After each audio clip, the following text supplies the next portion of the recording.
चौधरी ने जी जंप मारा जी, पता नहीं किया देख लिया जरमदारी ना काम।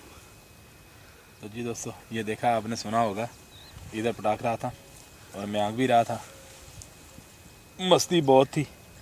1 सेकंड लगाया इसने, एक आवाज़ की और चुड़ करता हुआ आ गया। मज़ा आ जाता है ऐसा ढेर पकड़ने के लिए जिसको मस्ती बहुत हो। ये इधर पटाख रहा था दोस्तों। आपने इसकी पटक सुनी है तो कमेंट सेक्शन में ज़रूर बताएं कि इसकी पटक कैसी थी।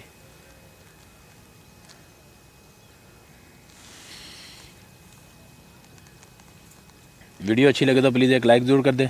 जिन्होंने अभी तक हमारे चैनल को सब्सक्राइब नहीं किया, प्लीज़ वो हमारे चैनल को ज़रूर सब्सक्राइब कर दें और उसके साथ ही बेल का बटन दबा दें ताकि इस तरह की और अच्छी वीडियो आप लोगों को सबसे पहले मिलती रहे।